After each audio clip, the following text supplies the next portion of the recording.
एक बार रास्ते में एक अमीर आदमी की कार खराब होने पर वह दूर एक पेड़ के नीचे खड़े एक रिक्शा वाले के पास जाता है। वहां जाकर देखता है कि रिक्शा वाले ने अपने पैर हैंडल के ऊपर रखे होते हैं, पीठ उसकी अपनी सीट पर और सिर जहां सवारी बैठती है उस सीट पर होता है और वो मजे से लेटकर गाना गुनगुना रहा होता है। वो अमीर व्यक्ति रिक्शा वाले को ऐसे बैठते हुए देखकर बहुत हैरान होता है कि एक व्यक्ति ऐसे बेआराम तरीके से कैसे रह सकता है, कैसे खुश रह सकता है, कैसे गुनगुना सकता है।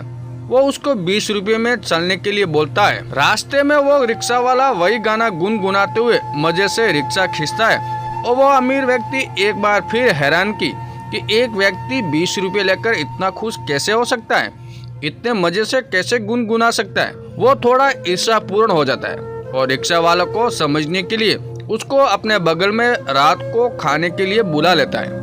रिक्शा वाला उसके बुलावे को स्वीकार कर लेता है। वो अपने हर नौकर को बोल देता है कि इस रिक्शे वाले को सबसे अच्छे खाने की सुविधा दी जाए।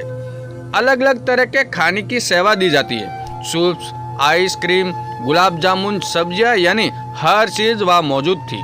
वो रिक्शा वाला खाना शुरू कर देता है। कोई प्रतिक्रिया, कोई घबराहट बयान नहीं करता, बस वही गाना गुनगुनाते हुए मजे से वो खाना खाता है। सभी लोगों को ऐसा लगता है जैसे रिक्शा वाला ऐसा खाना पहली बार नहीं खा रहा है, पहले भी कई बार खा चुका है। वो अमीर आदमी एक बार फिर हैरान, एक बार फिर ईर्ष्यापूर्ण कि कोई आम आदमी इतना ज्यादा तरह के व्यंजन देख के भी कोई हैरानी वाली प्रतिक्रिया क्यों नहीं देता, और वैसे कैसे गुनगुना रहा है जैसे रिक्शे में गुनगुना रहा था।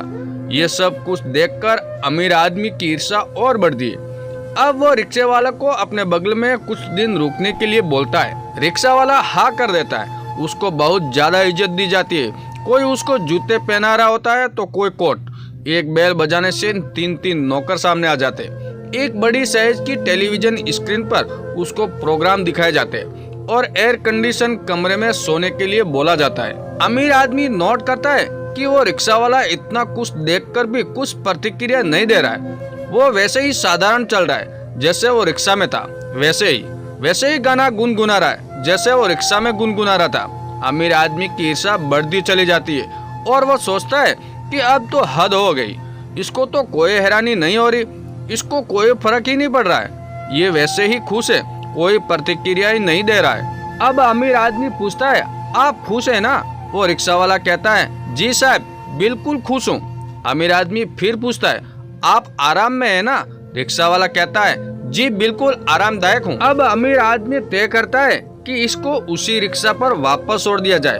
वहाँ जाकर ही इसको इन बेहतरीन चीजों का एहसास होगा, क्योंकि वहाँ ये इन सब बेहतरीन चीजों को याद करेगा। अमीर आदमी अपने सेक्रेटरी को बोलता है कि इसको कह दो कि आपने दिखावे के लिए कह दिया है कि आप खुश हो, आप आरामदायक हो, लेकिन साहब समझ गए थे कि आप खुश नहीं हो, आराम में नहीं हो, इसलिए आपको उसी रिक्शा के पास छोड़ दिया जाएगा।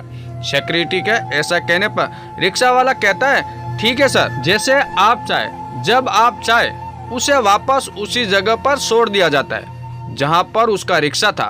अब वो अमीर आदमी अपनी गाड़ी के काले शीशे ऊंचे करके उसे देखता है।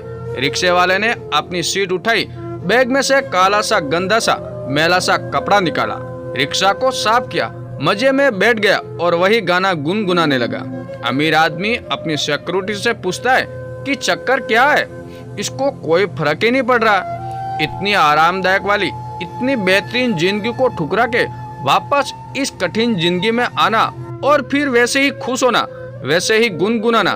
फिर वो सिक्योरिटी उस अमीर आदमी को कहता है, सर, ये एक कामयाब इंसान की पहचान है।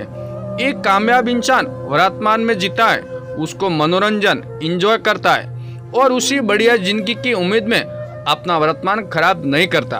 अगर उससे भी बढ़िया जिंदगी मिल गई तो उसे भी वेलकम करता है, उसको भी मनोरंजन करता है, उसे भी भोगता है और उस वर्तमान को भी खराब नहीं करता। और अगर जिंदगी में दोबारा कोई बुरा दिन देखना पड़े तो भी उस वर्तमान को उतने ही खुशी से, उतने ही आनंद से, उतने ही मजे से भोगता है, मनोरंजन करता है और उसी में आनंद लेता है। इसलिए ध्यान रखिए कि कामयाबी हमारी खुशी में छुपी है। अच्छे भविष्य की उम्मीद में अपने वर्तमान को खराब नहीं करे और न ही कम अच्छे दिनों में ज्यादा अच्छे दिनों को याद करके अपने वर्तमान को खराब करे। अपने वर्तमान में आनंद ले बस यही विचार कर ले कि आप जो आपके पास है क्या लाखों करोड़ों से आज भी बेहतर नहीं है। दोस्तों, ये कहानी आपको कैसी लगी कमेंट करके जरूर बताएं और हमारे चैनल पे नए हो तो हमारे चैनल को सब्सक्राइब जरूर कीजिएगा। धन्यवाद दोस्तों।